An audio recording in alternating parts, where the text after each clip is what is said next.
Original post, she blocked me for 5 days. So I sent a process server instead of picking her up. My girlfriend and I have been together for 3 years. We've lived together for about a year and a half now. If I had to describe the dynamic, I'd say I've always been the stable one. I pay most of the bills, I keep the apartment running smoothly, and I've always supported her career choices and her social life. She's big on independence. She said from the beginning that she never wanted to feel controlled, tied down, or monitored. I respected that because I didn't want to be that guy who suffocates his girlfriend. Maybe in hindsight, I overlooked some red flags. Times when she seemed distant or when she pushed back against really basic communication. But I chalked it up to personality differences. A couple of weeks ago, she told me about a girls' trip she and her friends were planning. It was going to be a full week away, some partying, sightseeing, a kind of reunion. I was nothing but supportive. I even drove her to the airport, helped her with her luggage, kissed her goodbye, and told her to have a blast. Day one, she sent me a text in the evening about how they arrived safely and were going out for dinner.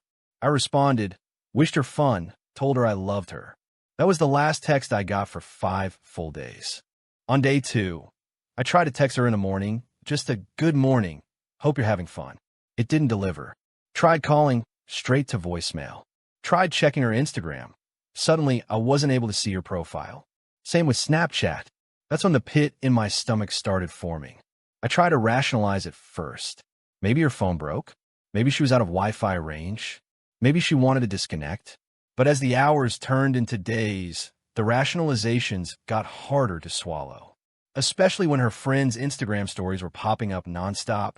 Clubs, bars, beach photos, selfies. Clearly, they were online. Clearly, she had her phone. Then came the moment that made it all real. One of her friends tagged her in a video at a rooftop bar. She was front and center, laughing, dancing, drink in hand, and her phone was literally visible in her other hand. That was my gut punch. She wasn't just busy. She wasn't just unplugged. She had deliberately cut me off, blocked me out for almost the entirety of her trip. Do you know what that does to a person? Sitting in your apartment, waiting, hoping maybe today she'll send something, only to realize she was choosing to live like she didn't have a boyfriend at all. Finally, on the last day of the trip, I got a text from her.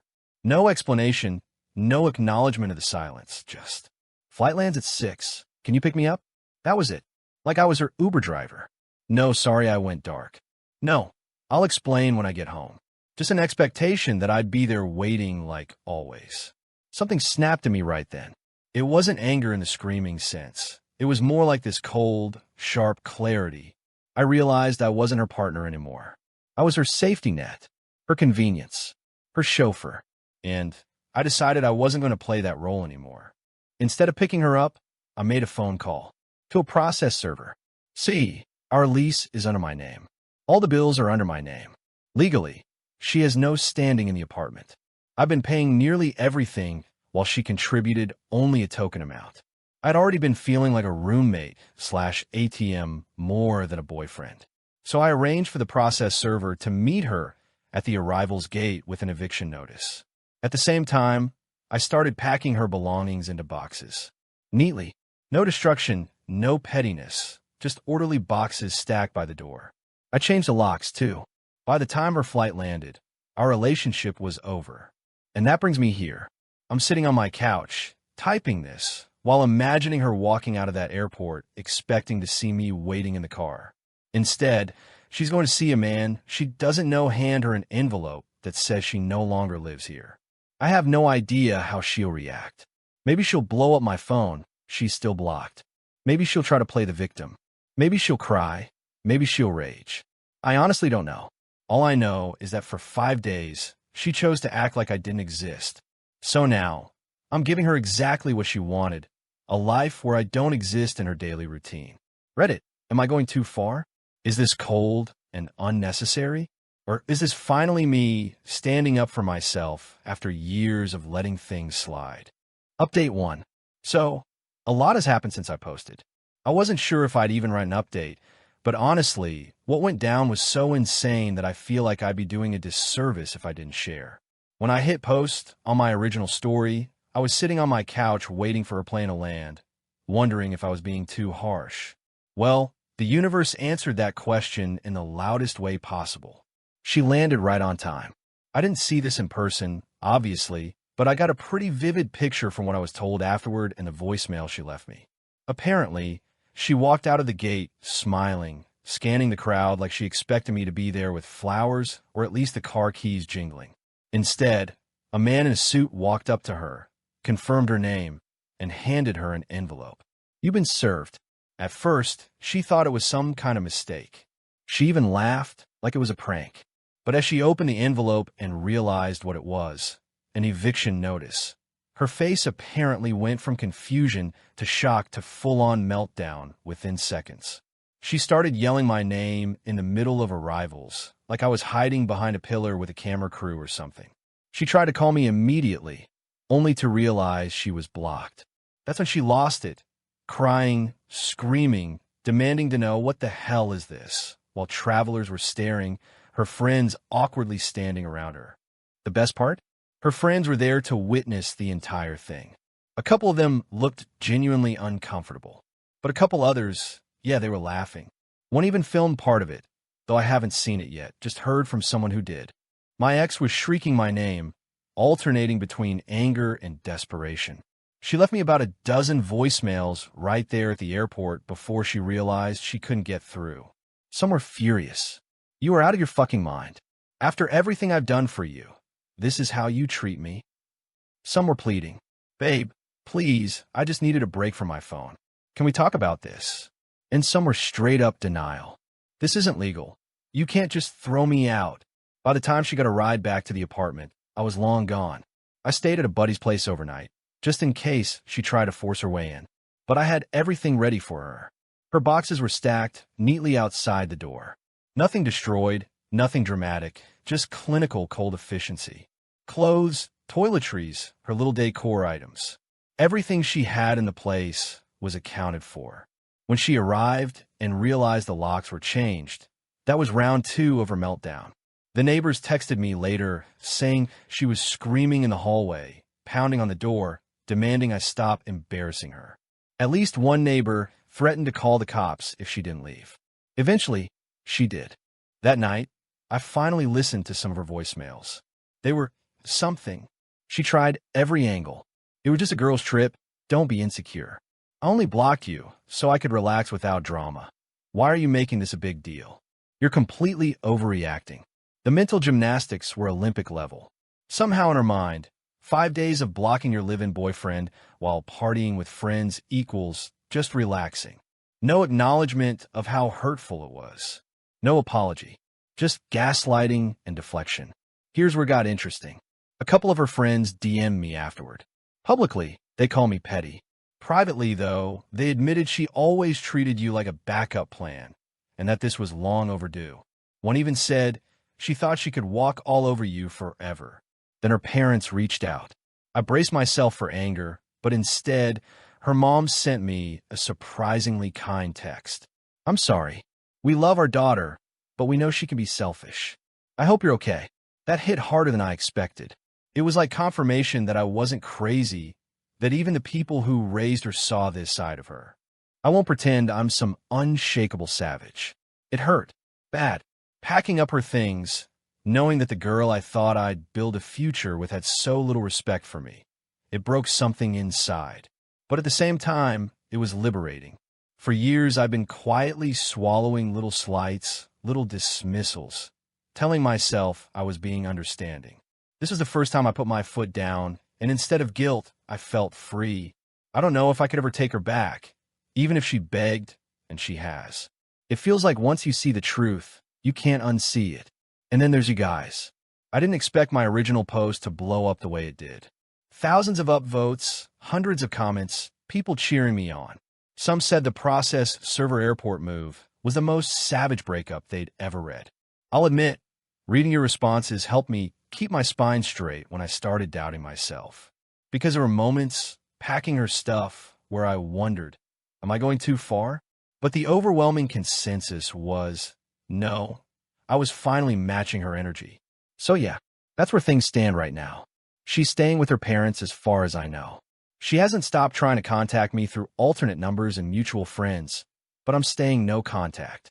If she thought 5 days without me was fun, she's about to find out what forever without me feels like. Update 2. After the airport meltdown and the eviction, I honestly thought I might be done with drama.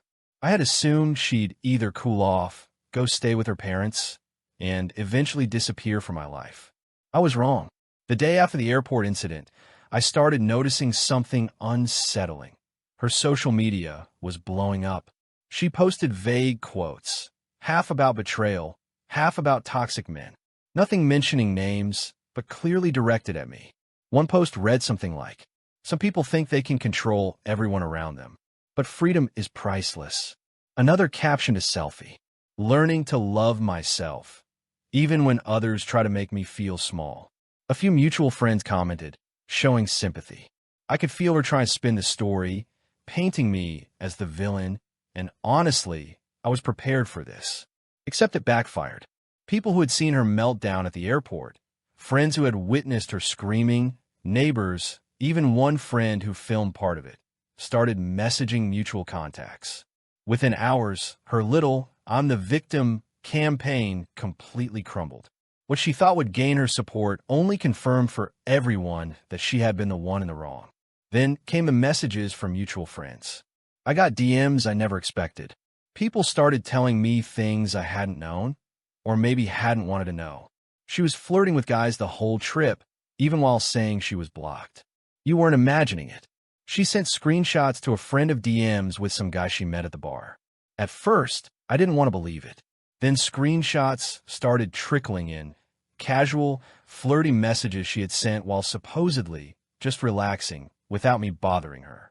It was a gut punch, but in a different way than the airport. It wasn't just betrayal. It was proof that she had used the trip to pretend I didn't exist while actively engaging with other guys. A few days later, she showed up at my workplace. Not texting, not calling. Just appeared, tears streaming, looking like she'd rehearsed some dramatic apology. "Please," she said between sobs, "I didn't mean to hurt you. I only blocked you to avoid fights, to be carefree for a few days. Can we just talk?" I calmly looked at her, in front of co-workers who were now quietly watching the scene unfold. I realized that this was her last attempt at control. I didn't raise my voice. I didn't yell. I simply said, "No, I don't think there's anything left to talk about. I hope you figure out how to respect someone else in the future, but that's not me anymore."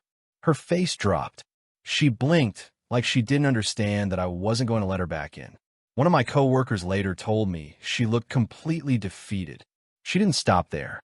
Within a week, she tried to contest the eviction. She hired a lawyer, filled out some paperwork, and filed a claim in court. I spent a few hours gathering documents, lease agreements, proof of payments, bills in my name. When we went before the judge, it was over in minutes. Everything was legally in my favor.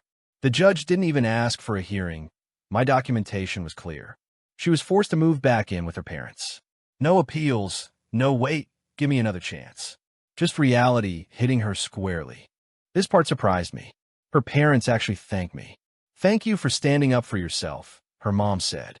"We've always worried about her sense of entitlement, and maybe she finally understands that actions have consequences." It was bittersweet. Part of me wanted to feel guilty, but another part of me felt validated. Even the people who raised her could see that I wasn't the villain. Meanwhile, life started to feel different, lighter. I refocused on myself. I started hitting the gym again, picked up some hobbies I had shelved during our relationship, and reconnected with friends I'd neglected. I even started dating casually, just to get back out there, but nothing serious. This time, I wanted to enjoy the freedom without the baggage. For the first time in a long time, I didn't feel drained by constant drama. My apartment felt like a home, not a battleground. My mornings weren't punctuated by wondering what she was doing or if she was going to cause chaos. Meanwhile, her life seemed to unravel. Rumor has it that the guy she flirted with on her trip dumped her after she came back. Friends who used to be close started distancing themselves. Apparently, nobody wanted the drama she brought along, and she kept messaging me. Random texts, sometimes pleading, sometimes vague. One stuck out. I miss us, can we at least talk? I stared at it for a moment and then left it on read. No explanation, no reply. Because at this point, I realized that closure doesn't come from answering, explaining, or debating. Closure comes from not letting someone who treated you like a backup plan back into your life. It's been a whirlwind of emotions, from shock to hurt to a kind of calm satisfaction that I hadn't felt in a long time. She tried everything: spin, apology, legal action, but the truth was undeniable. She treated me poorly, and now she's facing the consequences. For me, life is moving forward. I feel more confident, more grounded, and more aware of my boundaries. For her, I guess life is teaching some hard lessons. Reddit, if you've ever been blocked, ignored, or treated like an option while someone else enjoys life. I get it. And sometimes standing up for yourself isn't mean, it's necessary. To everyone who read my original post and followed along, thank you. Your support, validation, and advice helped me stay grounded during one of the strangest and most emotionally taxing experiences of my life. If there's one thing I want people to take away from my story, it's this: don't let anyone treat you like a backup plan. Protect your dignity. Protect your peace. And remember, sometimes the most powerful move isn't confrontation. It's simply walking away and building a life that no one could disrupt. Life feels good again. The chaos is behind me, and I wouldn't trade the lessons I've learned for anything.